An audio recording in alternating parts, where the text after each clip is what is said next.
देवत्या जुषाणो अग्निवेतु स्वाहा। ओम भूरग्नये प्राणाय स्वाहा।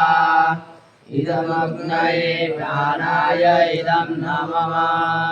ओम भूर्भुवस्सुः प्राणाय स्वाहा। इदं वायुवे प्राणाय इदं नमः। ओम आदित्याय ध्यानाय स्वाहा। इदमादित्याय ध्यानाय इदं नमः। ओम भूर्भुवस्सुरग्निवायुवादित्येभ्यः प्राणपानव्यानेभ्यः स्वाहा। इदमग्निवायुवादित्येभ्यः प्राणपानव्यानेभ्यः इदं नमः। ओम आपो ज्योतिरसोमृतं ब्रह्म भूर्भुवस्सुरों स्वाहा। ओम यं मेधां देवगणः पितरः सोपासते प्रयामामध्यमेधयाग्ने मेधाविनं कुरु स्वाहा। ओम विश्वानि देव सवितर्दुरितानि पराशुभ यद्भद्रं तन्नः स्वाहा। ओम अग्नेनयासु पथाराये अस्मान् विश्वानि देव वयुनानि विद्वान् यो यो धस्मायुहुराणमेनो भूयिष्ठां ते नमौतिं विधेम स्वाहा। ओम भूर्भुवस्सुः तत्सवितुर्वरेण्यं भर्गो देवस्य धीमहि धियो यो नः प्रचोदयात् स्वाहा। ओम भूर्भुवस्सुः तत्सवितुर्वरेण्यं भर्गो देवस्य धीमहि धियो यो नः प्रचोदयात् स्वाहा। ओम भूर्भुवस्सुः तत्सवितुर्वरेण्यं भर्गो देवस्य धीमहि धियो यो नः प्रचोदयात् स्वाहा।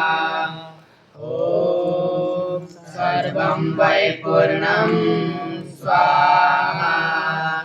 ओम सर्वं वै पूर्णं स्वाहा। ओम सर्वं वै पूर्णं स्वाहा। ओम वीरमसि वीरमयि देहि। ओम बलमसि बलं मयि देहि। ओम ऊर्जमसि ऊर्जमयि देहि। ओम मन्युरसि मन्युर्मयि देहि। ओम सौमसि सौमयि देहि। ओम प्राणस्यमापयताम्। ओम प्राणस्यमापयताम्। ओम चक्षुस्यमापयताम्। ओम श्रोत्रस्यमापयताम्। ओम यशोबलं समापयताम्। ब्राह्मणस्य ब्रह्मासि बाहुराजन्याकृतः पुरोतस्य यद्वैस्य पद्भ्यां शुक्रो अजायत। ओम चन्द्रमा मन्यो जातः चक्षुः सूर्यः अजायत।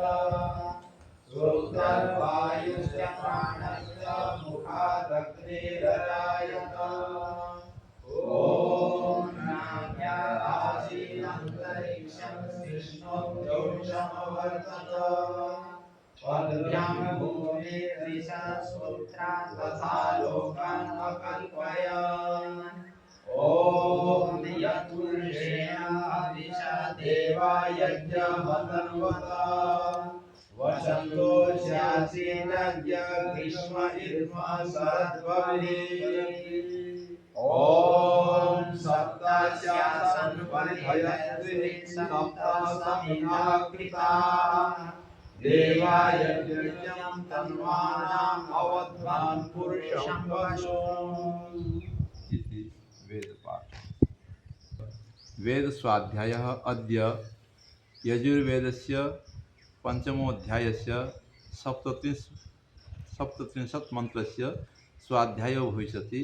तत्र स्वाधीयमानमन्त्रस्य ओम अयं नो अग्निर्वरिवस्कृणो त्वयम् इति एतानि प्रथमानि पदानि सन्ति। ओम अयं नो अग्निर्वरिवस्कृणो त्वयम् मृदः पुर एतो अभिन्दान् अयं वाजञ्जयतो वाजसाता वयं शत्रुञ्जयन्ति हस्कृणानः स्वाहा अयं न इत्यस्य अगस्त्य ऋषि अग्निर्देवता आसीत् त्रिष्टुप् छन्दः दैवतः स्वर पुनः शूरगुणाः उपदिश्यन्ते। फिर ईश्वर की उपासना करने हारे शूरवीर के गुणों का उपदेश किया गया है।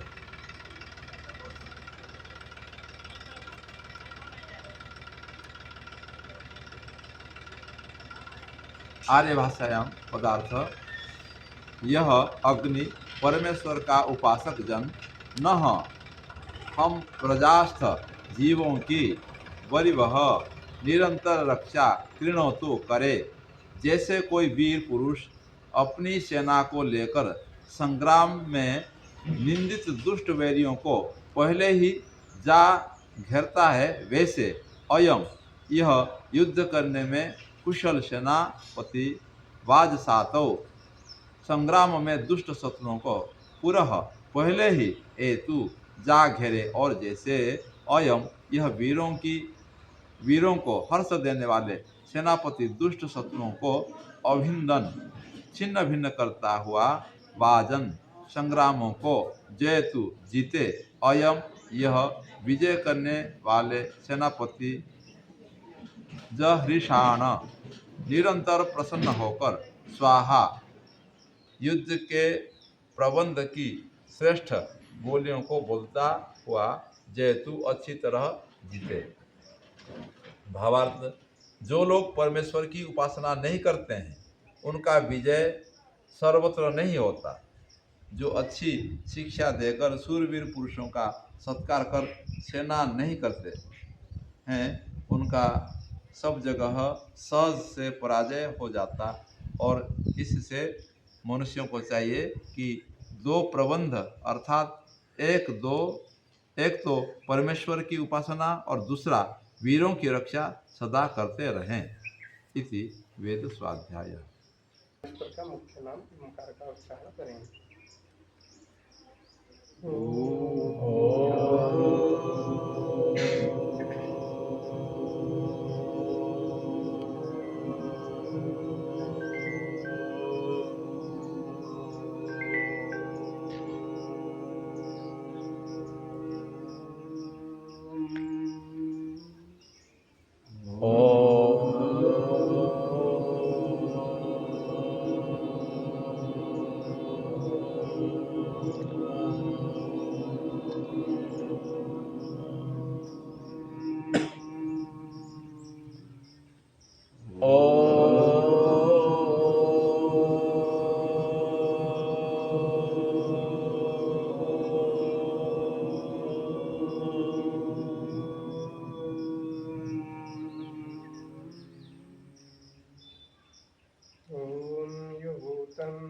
सत्यं च सर्वं यश्चाधितिष्ठति स्वर्यस्य च केवलं तस्मै ज्येष्ठाय ब्रह्मणे नमः।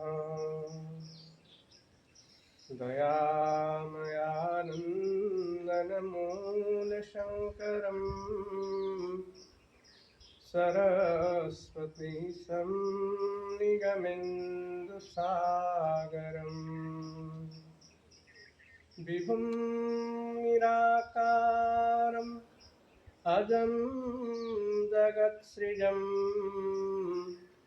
भजामि मेधार्जनतो महागुरुं भजामि मेधार्जनतो महागुरुम्।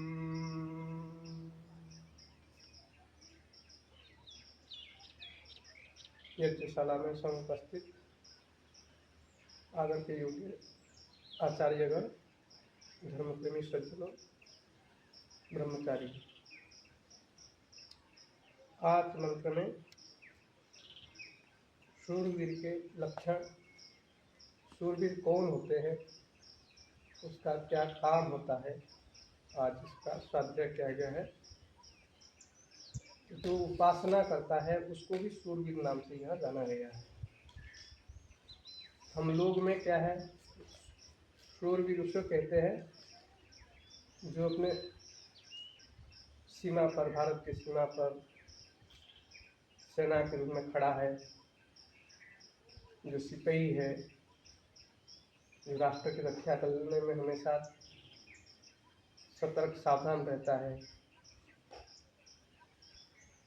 हमारे मन मस्तिष्क में ये है ही, और वो भी एक वास्तविक अर्थ है। शूरवीर जो पराक्रमी है, जो वीर पुरुष है, जो पीठ पीछे करके भागता नहीं है, सामना करता है शत्रुओं से, उसको शूरवीर कहते हैं।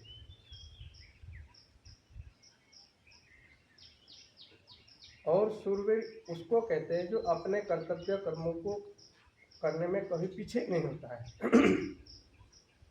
इस परिभाषा के आधार पर जो भी हम अपने जो कर्तव्य कर्म हैं, आश्रम धर्म जैसे कि ब्रह्मचर्य आश्रम, गृहस्थ आश्रम, वानप्रस्थ आश्रम, संन्यास आश्रम, अपने अपने कर्तव्य अध्ययन करना, अध्यापन करना, जो भी है, जो अपने कर्तव्य कर्मों को सतत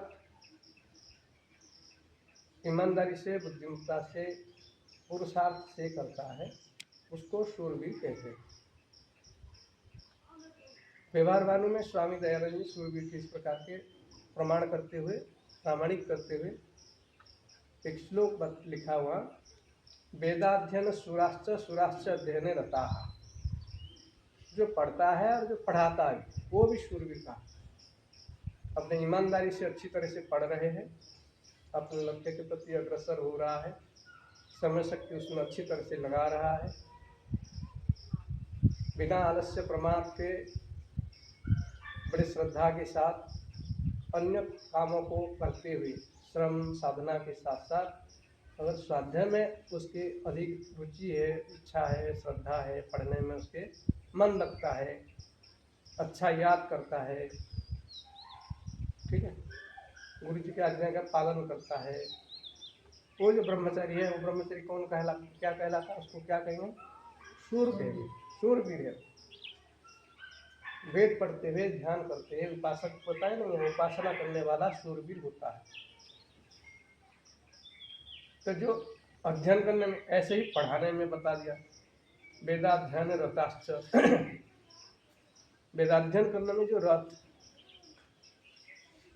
पढ़ाने में इसकी रुचि, ये पढ़ा दूँ, ये पढ़ा दूँ, इतने पढ़ा दूँ, अच्छा पढ़ा दूँ, मेहनत से पढ़ाता है, पढ़ाने में कभी पीछे नहीं होता है, कोई भी कभी आए तब पूछने से बता देता है। पढ़ाने में क्या आलस्य प्रमाण नहीं करता है, उसको भी क्या कहते हैं, शूरवीर कहते हैं। और आश्रम के दृष्टि से यहाँ बताया कि वेदाध्ययन सुराश्च सुराश्च अध्ययने रता, अरण्य गृहवासित,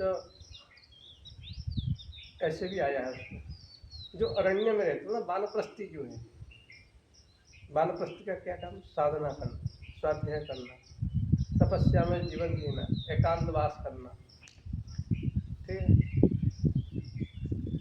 ये अपने वानप्रस्थी की कर्तव्य कर्म। और जो गृहस्थ आश्रम में है उनके लिए मातृ शुश्रूषया सूरा, पितृ शुश्रूषया सूरा, ठीक है। अतिथि अतिथि पूजन, इस प्रकार के सारे आए। अतिथि के जो कर्तव्य अपने कर्म है, गृहस्थ के लिए जो अपने वहाँ लिखा है कि घर में रहते हुए माता पिता की सेवा में कभी भी अवहेलना न करें, उनके सेवा सत्कार बड़े श्रद्धा से करें, प्रेम पूर्वक करें। जहाँ अपने शारीरिक सेवा अर्थात खान पान, मालिश आदि जो भी आवश्यक कार्य है सेवा शुश्रूषा की, और भोजन छादन, औषधि, इसमें भी किसी प्रकार की कमी न रखे। साथ साथ जो शारीरिक सेवा है अपने है, कपड़े धोना, भोजन ठीक से करा देना, आवश्यक पड़े तो मालिश कर लेना, उनकी देखभाली अच्छा करना, इसमें जो पीछे नहीं होता है। ऐसे जो गृहस्थी है वो भी शूरवीर है। ऐसे पितृ शुश्रूषा, पिताजी की सेवा, माता की भी सेवा करना होता है, पिताजी की भी करना होता है। कि एक के करेंगे, कि दोनों को करना चाहिए, दोनों को करना चाहिए। और अतिथि पूजा के लिए भी बताया हो, अतिथियों की सेवा भी करें। कोई घर में अतिथि आ जाते हैं तो उनके यथायोग्य सत्कार सम्मान करें भोजन साधन से। ऐसे जो करता है वो क्या है, शूरवीर कहलाता है। ऐसे जो गृहस्थी होता है। और अरण्यवासी के बाद बताया भिक्षाचर्यम तथा भिक्षाचर्यम। ऐसे भिक्षाटन में बनने वाले होते हैं। भिक्षाटन कौन करता है, सन्यासी करता है। हम लोग जैसे कहीं भी चले जाते हैं तो वहाँ भिक्षाटन करना पड़ता है। तो सन्यासी के लिए बताया, सन्यासी अपने कर्तव्य कर्मों को ठीक ठीक निभाए, बड़ी खुशी से, बड़ी प्रसन्नता से अपने कर्तव्य कर्मों को करे। ईश्वर की उपासना ध्यान साधना के साथ साथ समाज के उन्नति के लिए, सामाजिक कल्याण के लिए, समाज में धर्म का प्रचार के लिए, राष्ट्र की रक्षा के लिए उपदेश करना, मार्गदर्शन करना है। सन्यासी का काम क्या है, मार्गदर्शन करना, उपदेश करना होता है, प्रचार करना होता है। ईश्वर, वेद, धर्म आदि के जो यथार्थ स्वरूप है उस स्वरूप को बताना होता है। लोगों के ईश्वराभिमुखी करना पड़ता है, ईश्वर की ओर ले जाओ, धर्म की ओर ले जाने के लिए प्रवृत्त करना पड़ता है। बाकी अन्य समस्त जो आश्रम है सन्यासी के बात को सुनते हैं, समझते हैं, पालन करते हैं। उपदेशक सन्यासी होता है, भले वो राजा हो या व्यापारी हो, किसी भी वर्ण में भी हो। बाकी ब्राह्मण के बात को ही सबको सुनना होता है, ब्राह्मण ही उपदेश करने वाला होता है। और वो ब्राह्मण क्या होता है, सन्यासी होता है, जो वेद विद्या आदि शास्त्र को पढ़ के संन्यास ग्रहण करता है, वो सच्चा ब्राह्मण कहलाता है। सच्चा ब्राह्मण तो अति उग्र तपस्या करने वाला सन्यासी की ही मुक्ति होती है। ऐसे वाक्य भी आया, समस्त प्रकार के तृष्णाओं से रहित होकर के जो इस प्रकार के सामाजिक सेवा में तत्पर रहता है, ईश्वर की उपासना के साथ साथ समाज के कल्याण के लिए हमेशा परोपकार के लिए अपने जो जीवन देता है उसको सन्यासी कहते हैं। ऐसे जो सन्यासी होता है उसका क्या होता है, मोक्ष हो जाता है, मोक्ष हो जाता है। अंतिम ये अपने सीढ़ी है, सन्यास का सीढ़ी अंतिम भी है ना। ब्रह्मचारी बने, फिर गृहस्थ बने, फिर वानप्रस्थ बने, फिर सन्यासी बने। सन्यास के बाद अपना और कोई दीक्षा नहीं, सन्यास दीक्षा अंतिम पद है। तो इसीलिए अपने जीवन को, अपने जो कर्तव्य कर्म है, अपने अपने कर्तव्य जो भी जहाँ पर है, जो ब्रह्मचारी में है, जो वानप्रस्थ में है, जो सन्यासी में है, जो अपने गृहस्थ में, अपने अपने कर्तव्य कर्मों को ठीक ठीक करें, निभाएं। ये शूरवीर के लक्षण है। आज इस प्रकार की यहाँ का मंत्र में भी आया है। तो ऐसे जो परमेश्वर की उपासना और दूसरी वीरों की रक्षा सदा करते हैं, ऐसे मनुष्यों की सदा क्या करें, रक्षा करना चाहिए, उनकी रक्षा करना चाहिए। कौन रक्षा करेगा? तो राजा रक्षा करता है, गृहस्थी रक्षा करता है। खाने पीने व्यवस्था कौन करता है? गृहस्थी करता है। राजा जो होता है, राजा रक्षा करता है। राष्ट्र की रक्षा कौन करता है? राजा करता है, क्षत्रिय करता है। तो उनके भी जो कर्तव्य कर्म है, उन कर्तव्य को कर्म को करते हैं तो वो भी शूरवीर कहलाएंगे। तो हम अपने अपने कर्तव्य कर्म को करें और शूरवीर बने। ये आज के उपदेश के सार है। ओम शांति।